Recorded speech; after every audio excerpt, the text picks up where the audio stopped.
Bonjour à tous, bienvenue sur RTI 1, bienvenue dans votre journal.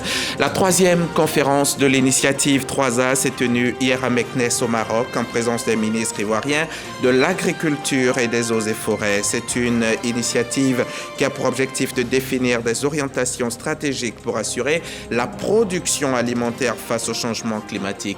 On rejoint Hervé Blé en début de journal.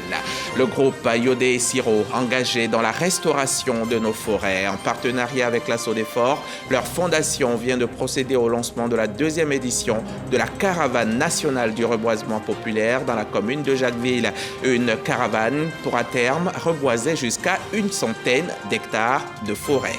Au Burkina Faso, le président de la transition est revenu sur le massacre de Karma qui a coûté la vie à 136 personnes selon les autorités. Attaque perpétrée par des hommes portant détenus de l'armée burkinabé selon les rescapés de la tuerie et plusieurs ONG dont Human Rights Watch. On en parle en fin de journal.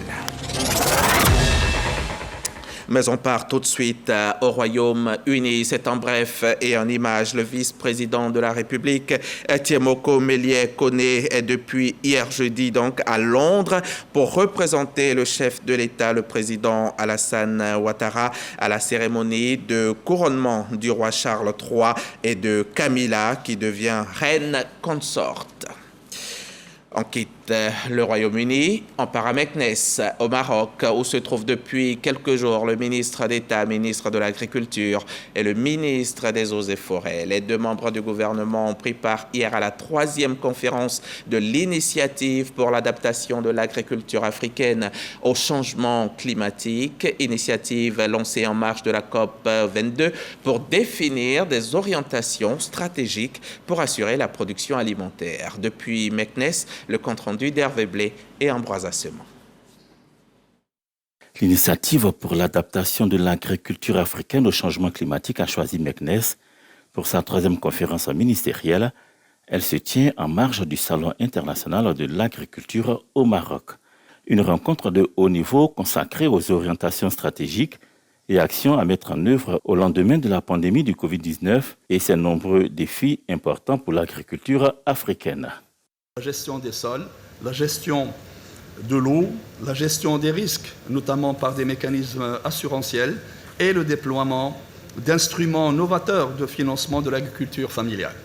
Aujourd'hui, 7 pays africains, Côte d'Ivoire, Mali, Cameroun, Ghana, Burkina Faso, République du Congo et Maroc, ont pu bénéficier de ces plans, nécessitant ensemble un investissement de 2,4 milliards de dollars et pouvant bénéficier à près de 9 millions de petits agriculteurs. Le ministre d'État, ministre de l'Agriculture, Kobena Kwasi Adjumani, y porte la voix de la Côte d'Ivoire avec le ministre des Eaux et Forêts, Thiaba Laurent. L'initiative 3A, l'occasion pour lui de définir des stratégies pour assurer la production alimentaire face notamment au changement climatique. Je suis particulièrement heureux d'être ici aujourd'hui avec mon collègue ministre des Eaux et Forêts pour être les témoins privilégiés de cette si belle reprise du Siam. Et je voudrais tout d'abord rendre hommage à Sa Majesté le roi Mohamed VI, Dieu le protège, pour avoir permis cette reprise et aussi pour son soutien à l'initiative AAA. Je voudrais relever l'un des défis majeurs que nous devons d'adresser dès maintenant. Il s'agit de la faible capacité de mobilisation de ressources auprès des fonds climatiques et environnementaux et auprès du secteur privé. C'est là l'un des défis qui doit cristalliser nos attentions si nous voulons disposer de financements substantiels à même de produire l'adaptation tant souhaitée. L'initiative AAA lancée au Maroc en 2019 en amont de la COP 22 dans le pays vise à favoriser l'avancement de l'agriculture africaine en surmontant les défis posés par le changement climatique. En rentrant en Côte d'Ivoire, la Côte d'Ivoire qui fait partie de ces pays africains dont le taux de déforestation est le plus élevé. Alors reboisons maintenant car demain sera peut-être trop tard. Yodé et Siro, eux, s'y emploient en tout cas. Ces artistes, faiseurs de zouglou, ont décidé de s'engager dans la restauration des forêts ivoiriennes. Hier jeudi, la fondation qui porte leur nom a procédé à Jacquesville au lancement de la 2e édition de la caravane nationale du reboisement populaire. Objectif, reboiser 100 d'hectares de forêt. Témoignage, Khalil Diomandé, Lanciné Bakayoko. Loin des studios et scènes musicales, le groupe Zouglou, Yodé et Siro met le pied à l'étrier pour la restauration du couvert forestier ivoirien qui diminue d'année en année. Ils sont accompagnés dans cet élan éco-citoyen par ces jeunes et personnalités publiques.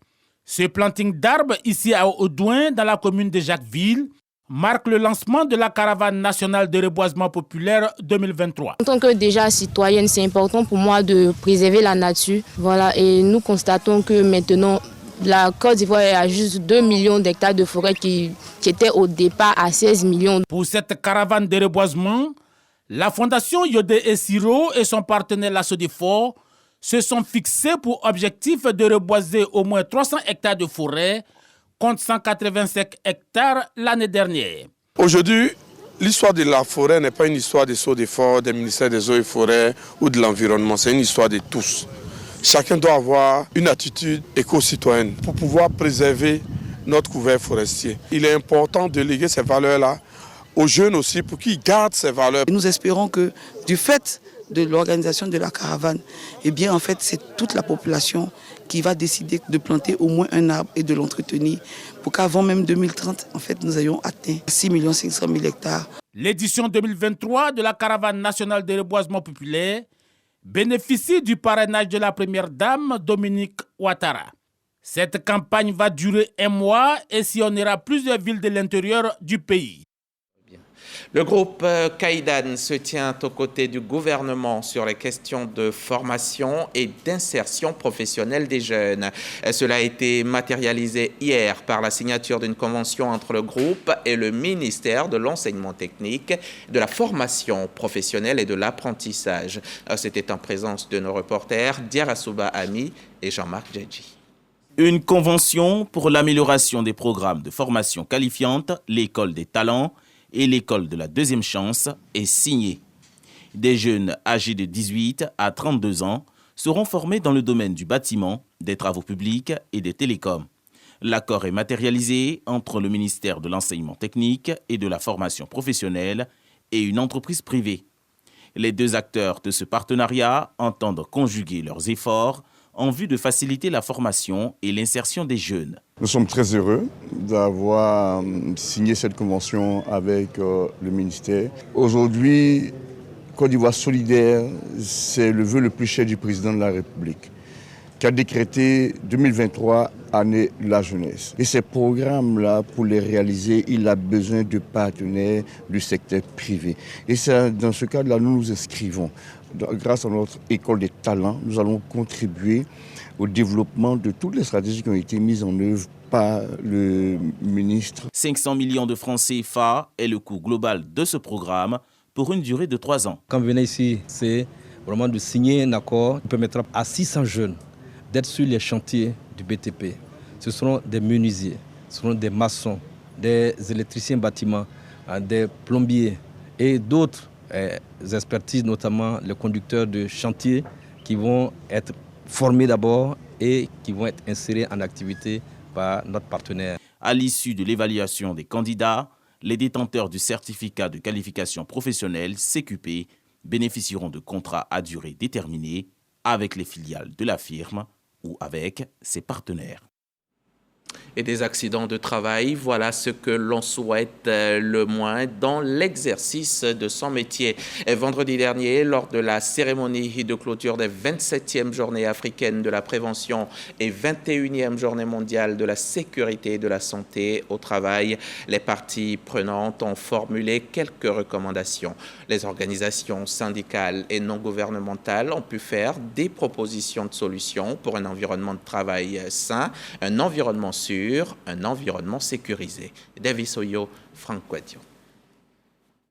Élaborer une stratégie nationale de santé et de sécurité au travail dans la fonction publique, établir une autorité ou un organisme responsable de la sécurité et de la santé au travail, mettre en place un organe national de type observatoire en vue de faciliter les données d'accidents liés à la circulation routière. Ce sont là quelques recommandations de ces 3 jours de travaux sur la prévention des accidents de travail. On doit travailler pour gagner sa vie. On ne doit pas travailler pour la perdre. Or, le travail fait plus de 6 300 000 morts dans le monde, et cela tous les jours, selon le BIT, soit par accident de travail ou alors par maladie liée au travail. C'est pourquoi il faut renforcer les revendications et les doléances pour l'amélioration des conditions de travail et de cadre de vie. Pour les centrales syndicales, ces réflexions vont permettre de donner un coup d'accélérateur à la lutte pour un environnement de travail sain et sécurisé. La Côte d'Ivoire enregistre en moyenne 8 000 accidents de travail par an, des chiffres que la Caisse nationale de prévoyance sociale entend baisser à travers ses recommandations. La CNPS, en tant qu'institution de protection sociale et aussi en tant qu'institution citoyenne tout simplement, mettra tout en œuvre afin de traduire en actes concrets toutes les recommandations issues de vos travaux. Ces journées ont enregistré plus de 200 participants issus des entreprises et du secteur informel. La FAO, l'Organisation des Nations Unies pour l'alimentation et l'agriculture, vient d'offrir un important lot de matériel médical et des réactifs de laboratoire à l'Institut Pasteur de Côte d'Ivoire, institut qui célèbre en ce moment son 50aire. Et ce matériel médical est un véritable soulagement pour l'établissement sanitaire. Reportage d'Evis Oyo dans un commentaire de Jean-Marc Djedji. Un lot de matériel et des réactifs de laboratoire remis à la directrice de l'Institut Pasteur de Côte d'Ivoire. Ce don offert par l'Organisation des Nations Unies pour l'alimentation et l'agriculture vise à accompagner l'Institut Pasteur dans sa lutte contre la résistance aux antimicrobiens. Le don qui a été fait ce matin, c'est un don en réactif et en consommable, comme on dit chez nous, pour nous permettre de réaliser les analyses dans le cadre du projet. Et en plus du don qui est fait, c'est aussi un symbole de la collaboration entre une seule santé, santé humaine, santé animale et santé environnementale. Et sans que nous soyons associés, on ne pourra pas lutter contre la résistance aux antimicrobiens. Cette initiative de la FAO s'inscrit dans le cadre du programme de sécurité sanitaire mondiale, un programme financé par l'USAID et mis en œuvre par la FAO. La cérémonie de ce matin, c'est pour justement renforcer en tout cas tous les efforts que l'Institut fait dans cette lutte-là et pour laquelle la FAO, à travers son centre d'urgence pour les maladies transfrontalières animales, est tout engagé afin d'accompagner les autorités de Côte d'Ivoire et les institutions en Côte d'Ivoire dans cette lutte-là qui concerne tout le monde et qui est vraiment une lutte qui vaut la peine d'être menée. À travers ces équipements d'une valeur de 6 millions de francs CFA, l'Institut Pasteur de Côte d'Ivoire peut également mettre en place des stratégies de lutte plus efficaces contre la résistance antimicrobienne qui constitue une menace pour la santé humaine, animale et environnementale. Le Niger, c'est un pays d'Afrique de l'Ouest situé entre l'Algérie, la Libye, le Tchad et le Nigeria. Parmi les Ivoiriens qui ont décidé de s'y établir, nombreux sont ceux qui connaissent la prospérité. Plusieurs sont entrepreneurs dans des activités diverses et ils s'en sortent bien. Vous allez le voir, le savoir-faire ivoirien y est fortement apprécié. Éric Goré s'y est rendu récemment et il nous rapporte ceci. Je suis arrivé au Niger grâce à une entreprise pour la représenter dans ses différentes activités. On était dans le domaine de la monétique. Après cela, nous avons eu un certain nombre d'opportunités ici. Et donc, nous sommes entrés dans diverses activités à notre propre compte. Yao Boris, en plus d'être chef d'entreprise, est le président des Ivoiriens vivant au Niger, une forte communauté de 4000 âmes. Nous avons eu un certain nombre de félicitations des autorités ivoiriennes quand elles arrivent au Niger, vu l'organisation que nous mettons en place pour les accueillir en collaboration avec le consulat. Nous ne faisons pas de politique au sein de la communauté parce que nous savons que la politique divise beaucoup. Nous assistons les Ivoiriens quand ils ont des événements heureux Quand ils ont des événements malheureux, nous sommes aussi présents. Nous sommes tout le temps présents aux côtés des Ivoiriens qui sont au Niger. Il y a quelques jours, une centaine d'Ivoiriens ayant tenté en vain de rejoindre l'Occident en passant par le désert nigérien ont été renvoyés dans leur pays grâce au président de la République Alassane Ouattara. En revanche, ceux qui sont arrivés dans ce pays de façon légale se sont imposés. Aujourd'hui, consul honoraire de la Côte d'Ivoire au Niger, Victor Akessé a d'abord travaillé dans plusieurs entreprises avant de fonder un établissement. Je faisais l'audit, je faisais la tenue de comptabilité des commerçants et puis des sociétés. Et il m'est venu l'idée de pouvoir créer une école de gestion, mais surtout une école tournée vers l'expertise comptable. C'est comme ça que j'ai pris attache avec l'Intec de Paris pour voir dans quelle mesure nous pouvons signer un partenariat. Et c'est parti de là. Beaucoup d'étudiants nigériens préfèrent se faire former dans cet établissement. On comprend mieux les cours. Nous sommes même presque à la fin de nos modules. C'est des professeurs non seulement compétents, mais aussi patients dans leur domaine. Patients parce qu'ils arrivent à prendre le temps de nous expliquer, de nous éclaircir. C'était bon d'avoir pris cette décision de venir ici. Un autre Ivoirien, Bakayoko Enza, est également fondateur d'un établissement spécialisé dans les hautes études technologiques et commerciales. Très tôt, on s'est rendu compte que des outils d'intégration sous-régionaux existaient, entre autres l'UEMOA, qui permet aux opérateurs, n'est-ce pas, des pays de venir s'installer dans d'autres pays. Voilà comment nous venons nous installer ici. Depuis 6 ans que nous sommes là, nous essayons, n'est-ce pas, de prendre notre place, toute notre place dans l'écosystème de l'enseignement supérieur au Niger. Ici, ces Ivoiriens ne sont pas seulement dans la formation. Certains s'intéressent à d'autres domaines d'activité, dont la communication. C'est le cas de Justin Yao, arrivé ici en 2007. Il est propriétaire d'une agence de communication. J'ai été recruté depuis Abidjan, une agence de communication ici. Et après avoir travaillé ici, j'ai eu un poste à Bamako, ensuite en Guinée-Bissau. Et vu l'opportunité qu'il y avait sur le terrain ici, j'ai décidé finalement de créer mon entreprise. Et aujourd'hui, je suis à ma deuxième entreprise, une agence spécialisée dans l'achat média, dans la création de sites web, dans la gestion de la communication en général. Notre pays exporte aussi son savoir-faire culinaire. Bienvenue chez Até Alida, épouse Bamba. Je suis arrivée ici, ça me fait 11 ans à Niamey. Il y a une dame qui m'avait fait venir ici pour travailler. On a fait juste 1 an ensemble. Après ça, je me suis lancée un peu. Bien installé à Niamey depuis 11 ans, ces mets made in Côte d'Ivoire sont prisés. Ah, c'est bon, c'est très bon. C'est très bon, ça fait pas une semaine j'étais parti à Panama. Donc j'apprécie ça beaucoup. Le poisson braisé à la tiéki est sa spécialité. Les activités se passent très bien comme on veut. Avec mes frères nigériens, en tout cas, tout se passe très bien ici. La communauté ivoirienne vivant au Niger est présente dans plusieurs domaines d'activité et chaque jour est un défi pour chacun d'eux afin de se maintenir parmi les meilleurs travailleurs du pays. Les Ivoiriens qui s'imposent dans l'entrepreneuriat au Niger, un reportage d'Éric Goré avec la collaboration technique de Michel Kwame, reportage que vous pourrez revoir sur tous nos réseaux sociaux.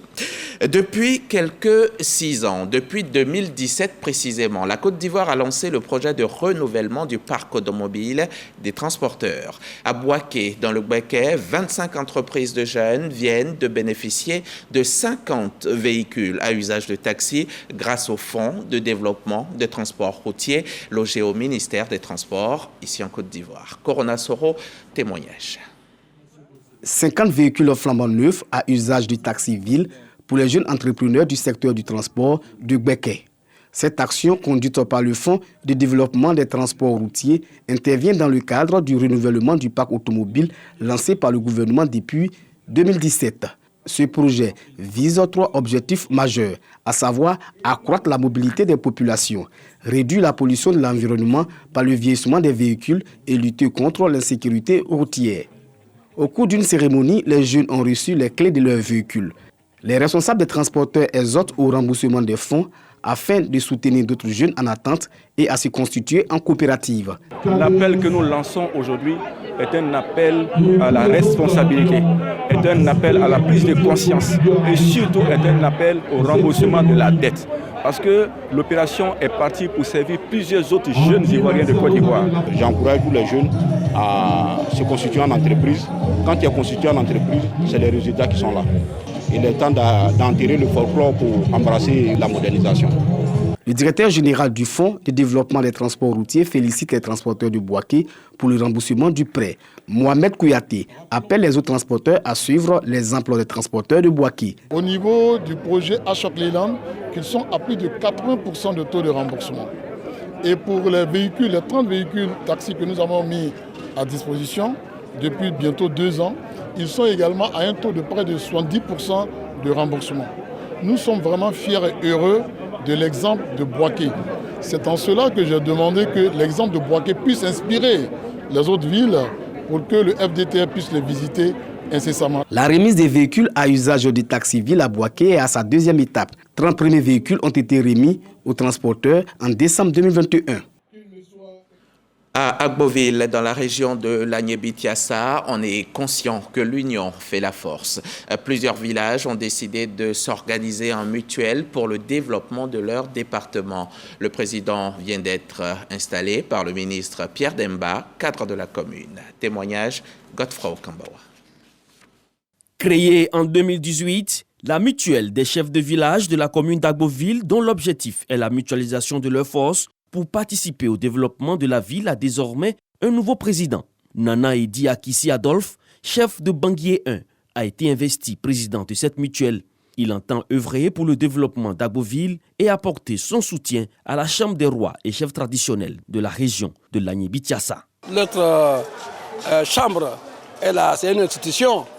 Nous sommes une mutuelle qui doit collaborer avec l'institution pour que nos impressions, nos doléances soient prises en compte par la mairie, par le conseil général dans le développement de notre localité. Parrain de cette cérémonie, Pierre Demba, président du conseil régional de l'Agné-Bichiassa, invite les chefs de village à travailler de sorte que la mutuelle soit au service des populations.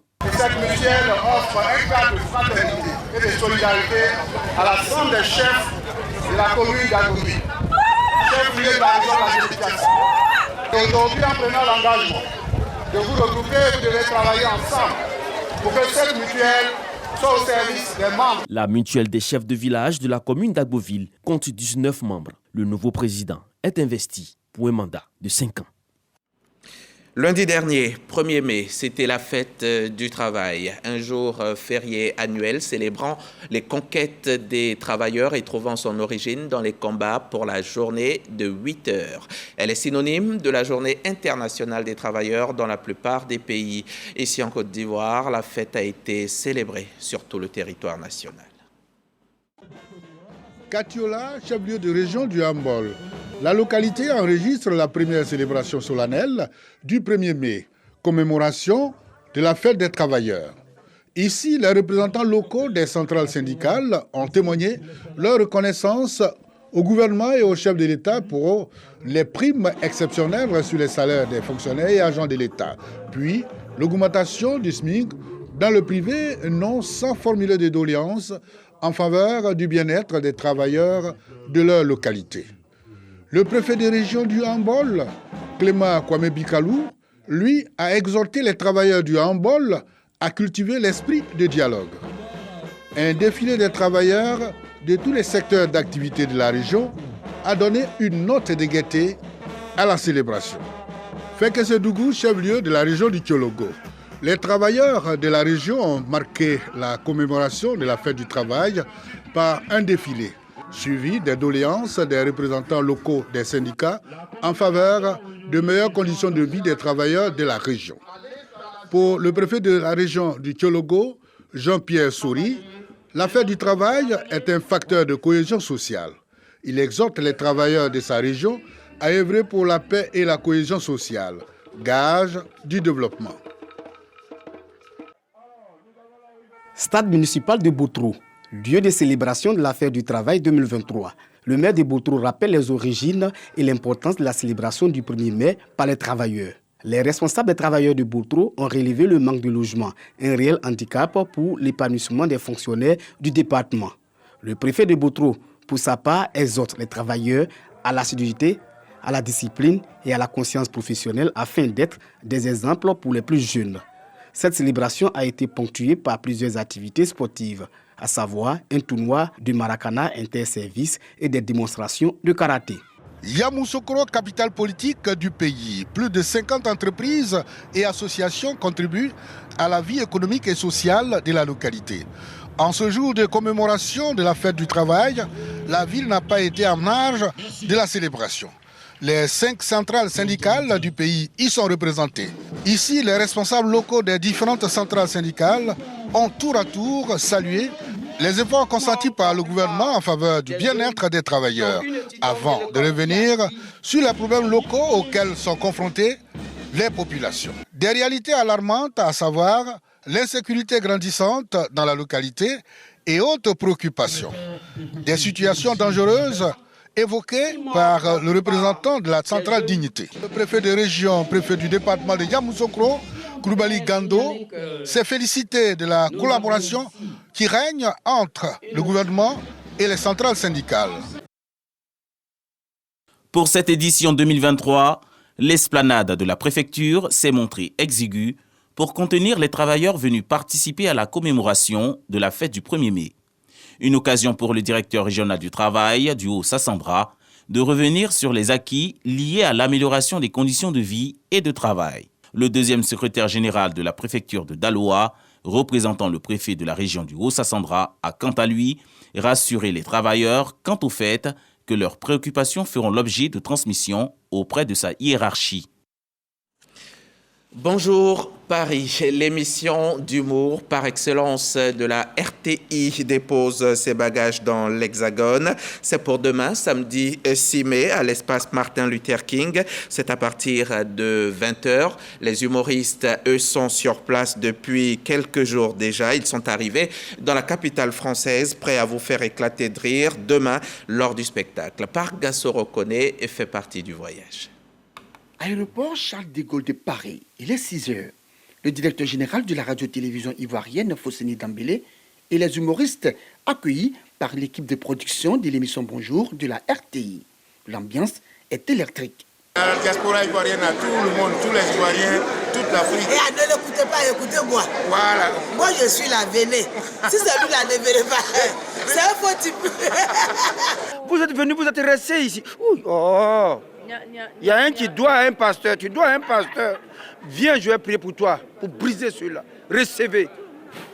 Ils y sont dans le cadre de Bonjour Paris. Après l'accueil, direction Paris-Château d'Eau, dans le 36 boulevard Strasbourg et Château Rouge, dans le 75 018 à la rencontre de la diaspora africaine avec Papitou, l'un des humoristes. Une fois arrivé, communion parfaite entre l'artiste et les fans de Bonjour. On invite tous les Guinéens et puis voilà, à y participer, de venir voir Papito et son équipe et tout, vous voyez. Il y a des billets de 35 €, des billets de 70 € et des billets de 100 €. Là, j'invite tous mes gars, tous ceux qui veulent participer, c'est à Créteil, 2 rue, comment dirais-je? À Créteil, espace Martin Luther King. Oui, espace Martin Luther King. Ivoiriens, Camerounais, Burkinabés, Congolais, Tchadiens, Gabonais, Sénégalais, Guinéens et bien d'autres nationalités africaines. Tous sont fiers d'accueillir cette émission humoristique de la RTI. C'est le cas d'Honorine, ivoirienne, commerçante depuis plus de 10 ans à Paris. Ça fait tellement plaisir, ça montre qu'on est en train d'évoluer dans le bon sens. Vous comprenez, l'émergence est en train de venir. Parce que venir auparavant, c'était au niveau d'Abidjan, au niveau de la Côte d'Ivoire. Et Bonjour 2023, qui s'exporte déjà, c'est une grâce et on espère qu'il en aura plein de fois. Je leur dis de venir, de sortir et soutenir. Parce qu'on a plein de diasporas qui sont là. Et ça y va de notre honneur.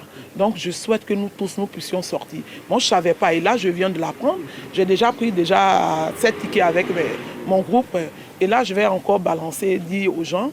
Et j'espère que ça sera plein. De toute façon, nous y serons. Comme Honorine, De nombreux autres commerçants ressortissants des pays africains exerçant aussi dans le secteur informel au Château Rouge, tout comme au Château d'Eau, n'entendent pas se faire compter l'événement. En tout cas, les clients, on vous invite à Bonjour 2023, à l'espace Martin Luther King. Donc, venez massivement. On va bien s'amuser. Le 6 mai. merci beaucoup. Le 6 mai, Martin Luther King. À partir de 20h, tout le monde est invité. Au revoir. Même son de cloche dans les rues et ruelles de Paris. Informés de l'arrivée de Bonjour, les passants se disent mobilisés pour effectuer le déplacement à l'espace Martin Luther King à Créteil, dans le 94. Oh super, mais j'irai moi. Mais c'est à partir de 20h. 20h, mais je serai là. On sera tous là, n'est-ce pas? Oui. La 3e édition de ce grand rendez-vous du rire de la radio-télévision ivoirienne RTI, Bonjour Paris, c'est ce samedi 6 mai à partir de 20h. Et on sera tous là. Au Burkina Faso, le président de la transition, le capitaine Ibrahim Traoré, a accordé jeudi soir un entretien à la télévision publique nationale. Il s'est longuement penché sur la situation sécuritaire du pays et est revenu notamment sur le massacre de Karma qui a coûté la vie à 136 personnes selon les autorités. Attaques perpétrées par des hommes portant des tenues de l'armée burkinabé selon les rescapés de la tuerie et plusieurs ONG dont Human Rights Watch. Merci d'être avec nous et à demain, 13h.